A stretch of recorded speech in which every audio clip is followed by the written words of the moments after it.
कि आपकी जो लाइफ है ब्लाइंड के जो स्टार्ट हुई थी, उसमें आपको तालीम के हवाले से फाइंडिंग में मतलब थोड़ी-सी मुश्किलात पेश आई हुई होंगी। तो उसके बारे में आप प्लीज़ थोड़ा-सा गाइड करें कि आपकी जो बैकग्राउंड है आपका वो कैसा था? उस टाइम पे किस तरीके का माहौल था? किस तरीके से ट्रीट किया जाता था? फर्स्ट ऑफ ऑल ये कि आज जिस तरह टेक्नोलॉजी का दौर है तो ज़ाहिर है अगर आज से 16 साल पहले की कहानी देखें तो कोई भी टेक्नोलॉजी नहीं थी इस तरह की कि हम जो है सॉफ्ट कॉपीज़ इस तरह के मटेरियल पर जा सकें। एक हमारे पास way of method just Braille था और वो भी मैनुअल। अब तो ब्रेल भी एक सॉफ्टवेयर बन चुका है, कंप्यूटराइज़ हो चुकी है, आप तो बाय इजीली बर्थ बुक्स की ब्लाइंड हैं या फिर आप बाद में ब्लाइंड हुई हैं या मैं बाय बर्थ ब्लाइंड हूँ। ओके, अस्सलाम वालेकुम friends, welcome to this podcast. आज हमारे साथ एक ऐसी मेंबर मौजूद हैं जो कि गोल्ड मेडलिस्ट रह चुकी हैं। आइए तो हम इनसे बगैर टाइम वेस्ट किए इनसे तारुफ लेते हैं। अस्सलाम वालेकुम मिस महानूर। वालेकुम अस्सलाम। First of all thank you so much for inviting me. शुक्रिया तो मुझे आपको कहना चाहिए कि आपने अपना इतना कीमती वक्त निकाला है इस पॉडकास्ट के लिए और इस शो को सर्व करने के लिए। Thank you so much. Miss Mahnoor, थोड़ा सा अपना ब्रीफ इंट्रोडक्शन दें प्लीज। मेरा नाम महानूर है। मैंने स्पेशल एजुकेशन में एमफिल में कर रही हूँ। उसके अलावा मैंने स्पेशल एजुकेशन में मास्टर्स किया है और विजुअल इम्पेयरमेंट में ही मैंने स्पेशलाइज़ किया है। इसके अलावा मैं गोल्ड मेडलिस्ट हूँ एक्स्ट्रा करिकुलर एक्टिविटीज़ में। एक्स्ट्रा करिकुलर एक्टिविटीज़ में ऐसे कि मैंने यूनिवर्सिटी ऑफ कराची में इंक्लूसिव स्टूडेंट सोसाइटी एक डिफरेंट लेवल स्टूडेंट्स का प्लेटफॉर्म है, वहाँ से हम इंक्लूजन को प्रमोट करने के लिए काम करते हैं। वहाँ मैंने एज अ प्रेसिडेंट अपनी ड्यूटीज़ 1.5 ईयर सर्व की हैं। उसके अलावा डिफरेंट प्रोजेक्ट्स आते थे यूनिवर्सिटी ऑफ कराची में, तो एक प्रोजेक्ट के साथ मैंने काम किया जिसमें मेरी फर्स्ट पोजीशन आई थी स्पीक फॉर पीस के नाम से। उसमें मैंने फर्स्ट पोजीशन ली और उसके बाद मुझे यूनिवर्सिटी ऑफ कराची से एक्स्ट्रा करिकुलर एक्टिविटीज़ पे गोल्ड मेडल भी मिला। उसके अलावा मैं डिफरेंट एनजीओज़ के साथ काम कर रही हूँ। नए सितारे के साथ as a vice president, blind resource foundation Pakistan के साथ एज एन एग्जीक्यूटिव मेंबर, और उसके अलावा I am teaching in Ida Rieu school for the blind and deaf and Ida Rieu college. और इसके अलावा इन शॉर्ट ये कि डिफरेंट एक्टिविटीज़ हैं, रिसर्च पेपर्स पे काम चल रहा है और भी बहुत कुछ। तो जैसे कि आप स्पेशल एजुकेशन में जो है वो फिलहाल लर्निंग कर रही हैं, तो कुछ क्वेश्चंस हैं। आज का जो हमारा पॉडकास्ट होगा वो इन चीज़ों पर मबनी होगा कि वीआई पर्सन्स जो हैं बेसिकली हमारे माशरे में आजकल जितने भी स्कूल्स हैं, ठीक है, उनकी तालीम का क्या बैकग्राउंड चल रहा है, उनकी तालीम में क्या स्टेटस है, हमारी कंट्री में क्या फैसिलिटीज़ अवेलेबल हैं। पहला पार्ट ये है। नंबर 2, इंक्लूसिविटी के नाम पर धांधली जो हो रही है कि कोई भी सैटरडे स्कूल के पास अगर रिसोर्सेज नहीं भी होती तो वो ये करता है कि ब्लाइंड्स को एडमिशन देके एज ए इंक्लूसिव अपने आप को शो करता है। थर्ड ये कि हमें कौन से ऐसे स्टेप्स लेने चाहिए जिनसे जो है वो ब्लाइंड्स के लिए और भी ज़्यादा रिसोर्सेज प्रोवाइड की जा सकें और इंक्लूसिव एनवायरनमेंट क्रिएट किया जा सके। तो अगर हम फर्स्ट टॉपिक की तरफ बढ़ते, जी जी जी continue. Okay, first of all ये कि हमारा एजुकेशन का क्या स्टेटस चल रहा है। तो अगर पहले का हम देखें तो काफ़ी चीज़ों में इम्प्रूवमेंट आई है। इम्प्रूवमेंट इन सेंस के एक जस्ट आर्ट्स का सब्जेक्ट होता था मास्टर लेवल पर भी, अगर हम बात करें तो जस्ट थोड़ी बहुत फील्ड्स होती थी, लाइक इंग्लिश में कर लिया मास्टर्स, उर्दू में कर लिया और इस्लामियात में कर लिया, और किसी को इतनी अवेयरनेस भी नहीं थी बाकी फील्ड्स के हवाले से, और अगर अवेयरनेस थी भी तो स्कोप नहीं था, चांस नहीं दिया जाता था। लाइक जब हमारे एक रिसेंटली देखें तो यहाँ पर सीएस में भी बच्चों ने अभी इंटर करके आईएनटी जैसे जो है वो आला पाई के दायरे में एडमिशन लिया है। जी, उसी पे मैं आ रही हूँ कि जब हमारे पास फर्स्ट स्टूडेंट हमारे वहाँ गए कंप्यूटर साइंस डिपार्टमेंट में यूनिवर्सिटी ऑफ कराची से, उन्होंने एमएस की अपनी तैयारी की, तो उनके हम व्यूज़ सुनते हैं तो लाइक उन्हें ये कहा जाता था कि आप लोग हम पे मुसीबत बनकर आ गए इस डिपार्टमेंट में, लाइक हम आप लोगों को कैसे पढ़ाएं। लाइक अवेयरनेस का ये लेवल था। लेकिन आज अल्हम्दुलिल्लाह एनईडी यूनिवर्सिटी में भी हमारे बच्चे कंप्यूटर साइंस में एंटर करने के बाद जा रहे हैं और एनईडी भी उन्हें अकोमोडेट कर रहा है, और यूनिवर्सिटी ऑफ कराची में भी मास कम्युनिकेशन हो गया, इंटरनेशनल रिलेशनशिप हो गया, इंग्लिश डिपार्टमेंट, उसके अलावा और भी स्पेशल एजुकेशन के डिपार्टमेंट्स हैं जहाँ पर स्टूडेंट्स अपना बेस्ट पार्ट दे रहे हैं। उसके अलावा हमारे अगर स्कूल्स की बात करें तो टेक्नोलॉजी को अडॉप्ट करते हुए हमारे कंप्यूटर लैब्स और हर चीज़ अवेलेबल है।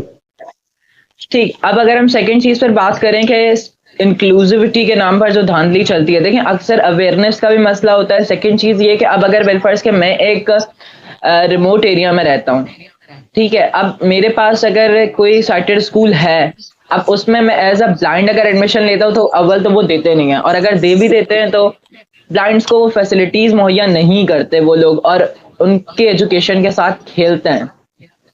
तो इस हवाले से आपका क्या पॉइंट ऑफ व्यू होगा? देखो, अगर मैं ऑनेस्टली बात करूँ ना इस टॉपिक पर, तो एक बहुत लंबी डिबेट है, लेकिन सिंपल इज़ दैट कि अगर हम अपने स्पेशल स्कूल्स की भी बात करें तो हमारे पास हमारे स्पेशल स्कूल्स में भी टीचर्स ट्रेंड नहीं है। इस बात को हमें मानना होगा।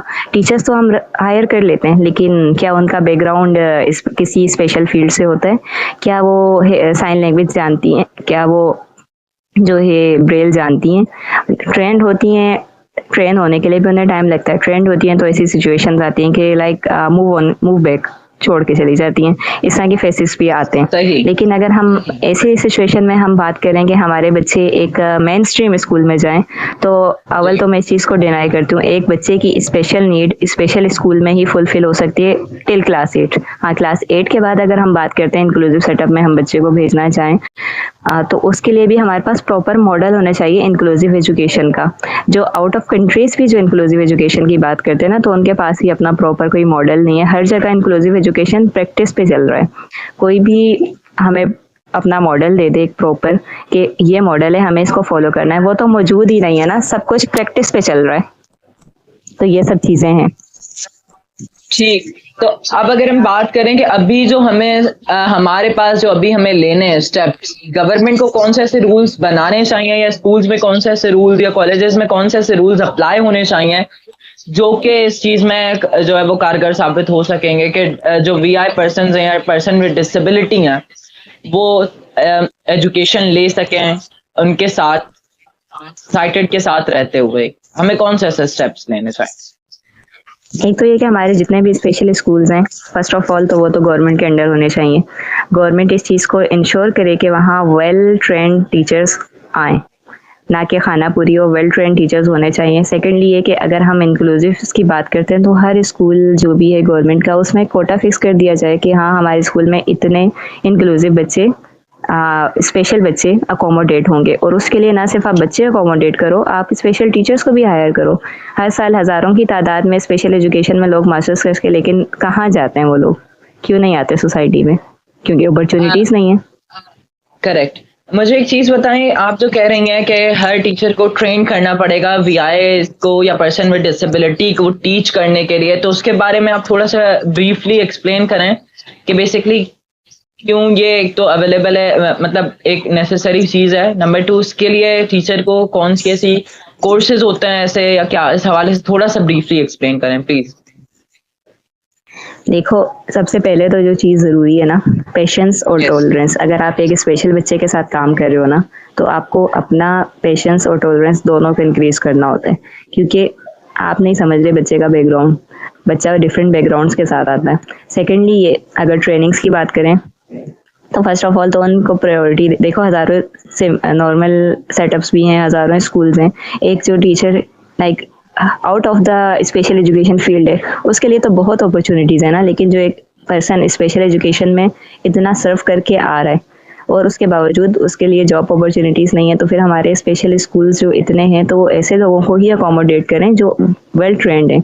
हाँ, कोई मज़ीद ट्रेन होना चाह रहा है तो हमें अपने कुछ ऐसे कोर्सेज, ऐसे प्लान्स डिज़ाइन करने चाहिए कि हमारे अगर कोई टीचर आ रही है जो इस फील्ड से नहीं है, तो एक जिस भी डिसेबिलिटी को कैटर कर रहा है वो स्कूल, तो वो उसके लिए प्रॉपर एक बनाए सेटअप कि इस टीचर को स्टार्टिंग में 3 मंथ 6 मंथ इस चीज़ की ट्रेनिंग देनी है कि अगर वो एक आईडीडी बच्चे को डील कर रहे, चाइल्ड विद इंटेलेक्चुअल डिसेबिलिटी, तो ये सर तो उसका क्या हमारे कंट्री में है कि हमारे पास कोर्सेज अवेलेबल नहीं है, या पूरे वर्ल्ड में अभी यही स्टेटस चल रहा है कि कोर्सेज हैं ही नहीं? पूरे वर्ल्ड का यही हाल है। वर्ल्ड में अगर हम बात करें तो आउट ऑफ कंट्री का जब हम एक्सपीरियंस देखते हैं ना, तो वहाँ तो फैसिलिटीज़ इस हद तक हैं कि एक पर्सन अगर हायर स्टडीज़ के लिए भी आउट ऑफ कंट्री जा रहा है ना, तो उसके पहुँचने से पहले उसकी नीड पूछ ली जाती है कि आप टेक्टाइल लर्नर हो, आप ब्रेल मटेरियल से पढ़ते हो, आपको मोबिलिटी की ज़रूरत होगी। जब वो बंदा वहाँ एंटर ही होता है ना, तो उसके लिए हर चीज़ रेडी होती है। तो यहीं से आप अंदाज़ा कर लें कि उन कंट्रीज़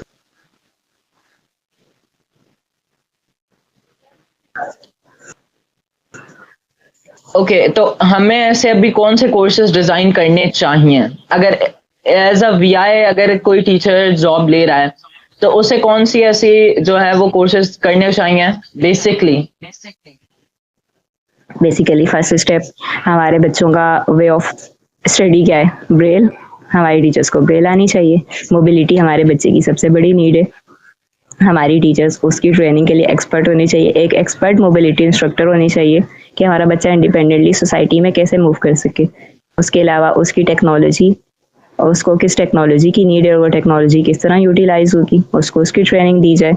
क्या चीज़ें वो अपने कोर्स में कर सकता है, क्या चीज़ें उसके लिए एक्सक्लूड करनी चाहिए। एक यूडी वाला है universal design learning. Universal design learning उसकी किस तरीके से होनी चाहिए, किस तरह उसको टेक्टाइल लाइक हम कह देते हैं कि चलो ये बच्चा देख नहीं सकता, चलो ये चीज़ स्किप कर दो। वो क्यों नहीं देख सकता? वो फील कर सकता है, वो समझ सकता है, वो टच सेंस से चीज़ों को अपने माइंड में बिठा सकता है। परसेप्शन भी कोई चीज़ होती है ना, करेक्ट। वो हम उसमें डेवलप कर सकते हैं। हर बार अगर हम हम ये कह के देखें बच्चे को तो साइड पे तो नहीं कर सकते। अगर हम ये देखें तो टीचर्स तो ठीक है, एक अलग आगे का स्टेप आता है। अगर हम पेरेंट्स ही देख लें, अगर एक बच्चा डिसेबल पैदा हो जाता है एक रिमोट एरिया में, अगर हम देखें तो उसे अव्वल तो मतलब के यही समझते हैं वालिदैन कि नहीं भाई, अगर हमने स्कूल में उसे एडमिशन दिया तो बस हमारे जो है वो पैसों की या तो बर्बादी होनी है या कुछ ना कुछ इस टाइप का, मतलब जो अवेयरनेस है। अब हमें कैसे कौन से स्टेप्स लेने चाहिए जिससे हम ये अवेयरनेस फैला सकें कि नहीं भाई, डिसेबल भी कुछ करके दिखा सकता है? सोशल मीडिया सबसे बड़ा प्लेटफॉर्म है। हमारे हाथों में माचिस की डिब्बी कहीं या जादू की छड़ी कहीं हमारे हाथों में मौजूद है कि पल भर में पूरी दुनिया में आग लगा सकती है। तो हम इसके ज़रिए अवेयरनेस प्रमोट कर सकते हैं। हम ऐसी सक्सेस स्टोरीज दिखाएं। हम हज़ारों फिल्म, हज़ारों ड्रामे बनाते हैं, लेकिन हम कभी किसी डिसेबिलिटी को उसमें हाईलाइट करते हैं। कुछ ऐसे हम पिक्चराइजेशन, कुछ ऐसी हम डॉक्यूमेंट्रीज या कुछ ऐसे हम सीरियल्स चलाते हैं कि जो हमारी सोसाइटी को इस हवाले से भी मोटिवेशन दें कि हमारी सोसाइटी का एक अहम part person with special need है। अगर हम दिखाते भी हैं तो उसको इतने नेगेटिव उसमें दिखाते हैं कि बस वो हंसी मजाक की हद तक रह जाता है। अगर कोई ऐसा सीरियल बनता भी है हमारी सोसाइटी में तो। यस, आप अपने थोड़ी सी जर्नी के बारे में प्लीज बताएं कि आपका जब आप स्कूल लेवल पर थी तो आपको क्या चैलेंजेस फेस करने पड़ते थे, फिर आप जैसे यूनिवर्सिटी लेवल पर आई तो आपको क्या ऐसे चैलेंजेस फेस करने पड़े जब आपने जॉब की? फर्स्ट ऑफ ऑल ये कि सबसे बड़ा इशू जो मुझे फेस करना पड़ा वो ट्रांसपोर्टेशन। लाइक जब मैंने स्कूल में एडमिशन लिया तो मेरा घर मेरे स्कूल से एक लार्ज डिस्टेंस पे था और स्कूल की तरफ से कोई ट्रांसपोर्टेशन अवेलेबल नहीं थी। पब्लिक ट्रांसपोर्ट में आना जाना, और मेरी अम्मी मुझे सुबह लेकर जाती, पूरा दिन मेरी छुट्टी का इंतजार करती, फिर वापस घर लेकर आती। ये एक सबसे बड़ा चैलेंज था। फिर पब्लिक ट्रांसपोर्ट सीरियसली बहुत बड़ा मतलब कि चैलेंज बना हुआ है किसी भी पर्सन विद डिसेबिलिटी के लिए। इवन के अगर हम देखें तो उम्र रसीदा लोग भी public transport, buses, step buses ये नहीं इस्तेमाल कर सकते। अव्वल तो पहले तो उन बसों को इतना रोकना पड़ता है, फिर वहां पर मतलब तिल धरने की भी जगह नहीं होती। तो इस चीज में तो बहुत बड़ा, क्योंकि मैं खुद भी ट्रैवल करता हूँ तो बहुत मसला आता है। ये एक बहुत बड़ा इशू है। और इसके अलावा ये कि फिर आपके पास यूनिवर्सिटी लेवल की अगर हम बात करें तो कॉलेज पे पहले मैं आती हूँ। मैंने फिर मतलब ये डिसाइड किया आफ्टर मैट्रिक कि मुझे एक नॉर्मल सेटअप में आना है, मतलब इस दुनिया से निकल कर के जहाँ हर कोई आप देखता हो। प्लीज थोड़ा सा रिपीट करें। आफ्टर स्कूल मैंने कॉलेज में जब एडमिशन लिया तो मैंने एक आम कॉलेज में एडमिशन लिया, स्पेशल कॉलेज में नहीं लिया, क्योंकि मैं एक इन सोसाइटी में आना चाहती थी कि जहाँ पर मुझे बाहर की दुनिया का भी पता चले।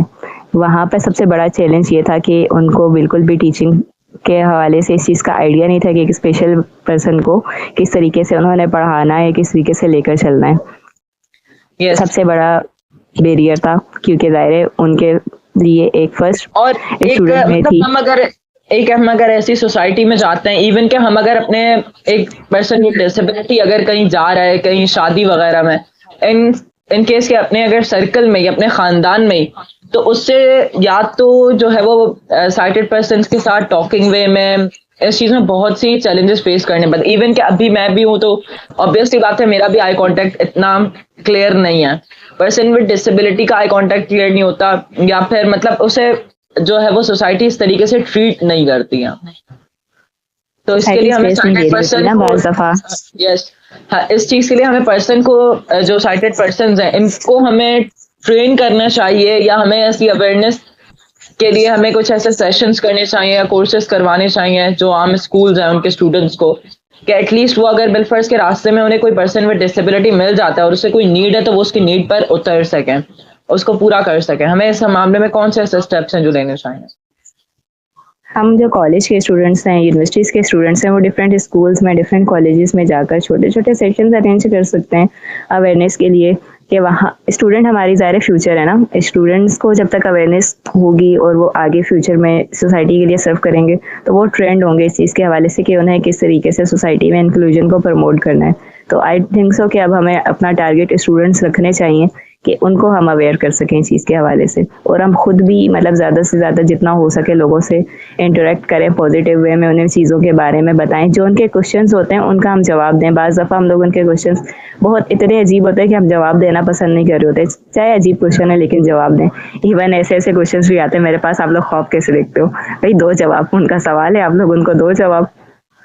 चाहे फजूल सा सवाल है लेकिन उनकी क्यूरियोसिटी है। कोई लोग पूछते ख्वाब कैसे आप देखते हो, या इवन कि अगर कोई बराबर से गुजरता है तो एक मतलब एक हिट होती है ना जिससे हमें महसूस हो जाता है, तो वो भी लोग पूछते हैं आपको कैसे पता चला। अगर कोई मतलब एक ट्रैवलिंग कर रहे हैं हम, ठीक है, एक तो हम ट्रैवल कर रहे हैं, ऊपर से उनका क्वेश्चन आता है आप ट्रैवल कैसे कर लेते हैं, तो ये भी आता है कि आप घर पे क्यों नहीं बैठ सकते सुकून से। हाँ, और दूसरी पढ़ना जरूरी है और कैसे पढ़ लेते हैं, मतलब तो ये चीजें हैं जिन पर हमें काम करने की जरूरत है। खैर दैट्स वाज कॉमेडी, बट अगर दैट्स इन गुड। जब अचानक वो कमेंट कर देते हैं ना, अरे कब से बोल रहे हैं, अंधे हो क्या नजर नहीं आता, जब उन्हें सामने से पता चलता है तो वो खुद ही एम्बेरस भी हो रहे होते हैं कि हमने क्या बोल दिया। और दूसरी चीज तो ये कि हमारी सोसाइटी में अक्सर ये होता है, यार वो देखो अंधा आ रहा है, अंधा आ रहा है, जगह दो बेचारा अंधा है, छोड़ो।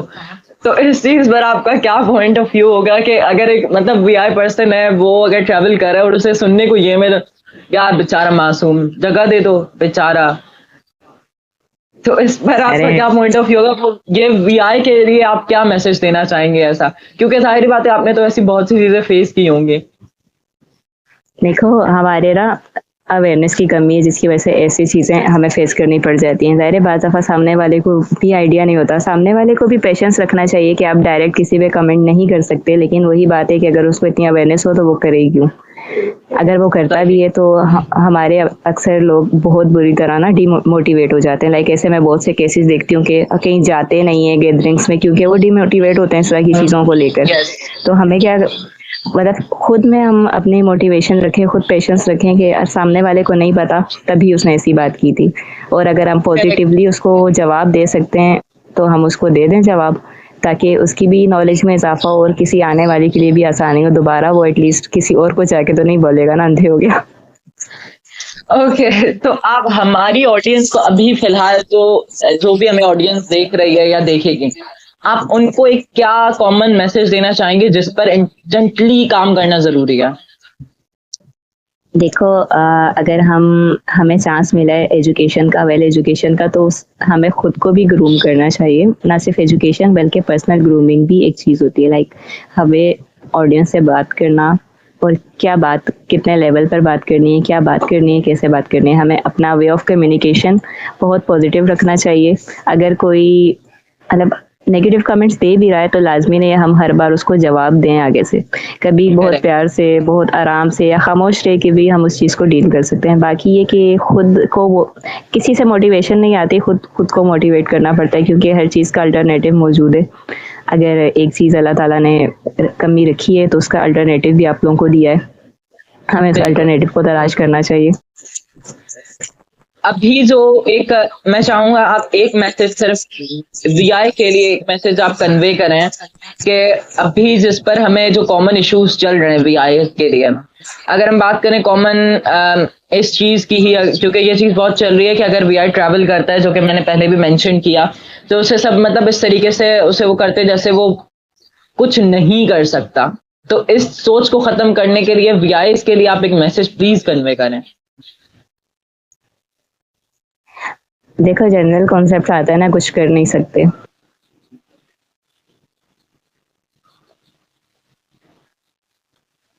कोई मिला था, अरे सुनो आओ मैं तुम्हें अपनी सक्सेस स्टोरी बताता हूँ, ऐसा नहीं सुनने यार है। तो 5 दफा ना आपकी खामोश प्रोफाइल सामने वाले को बड़ा हैरान कर देती है। लाइक बातों बातों में ज़ाहिर है किसी इंसान से आपका इंटरेक्शन होता है तो वो आहिस्ता आहिस्ता आपको जानता है, तो जब वो जानता है तो उसका एक कमेंट था, ओ भाई इतना कुछ करते थे हमें पता ही नहीं था, लाइक हम तो समझ रहे थे बस जस्ट ऐसे ही होगा। तो ऐसा नहीं होता। आप पॉजिटिवली आहिस्ता आहिस्ता आहिस्ता ग्रूमिंग करें। डायरेक्ट पहली बार में ही आप किसी पे डायरेक्ट फायरिंग ना कर दें कि ये आपने मुझे क्यों बोला ऐसा। सही। Thank you miss Mahnoor for your time. इंशाल्लाह एक नए पॉडकास्ट के साथ मैं आपके साथ दोबारा से हाजिर होऊंगा यहाँ पर। जैसा कि मिस महानूर ने अभी यहाँ पर ऑडियंस के लिए हम लोगों ने यहाँ पर बहुत से इश्यूज को डिस्कस किया, तो मैं चाहूंगा जितनी पब्लिक अभी देख रही थी या देखेगी तो वो प्लीज प्लीज इन चीजों को थोड़ा सा अवॉइड करें जिसको हमने रेज किया और उस पर डिस्कशन किया है, और जिन चीजों को कन्वे करना है, जिन चीजों को प्लीज आगे फॉरवर्ड करना है वो जरूर करें ताकि दूसरे लोग भी इस चीज से अवेयर हो सकें। Thank you so much. एक बार फिर से मुलाकात होगी एक नए पॉडकास्ट के साथ। आपका तहे दिल से मशकूर, तौसीफ अहमद।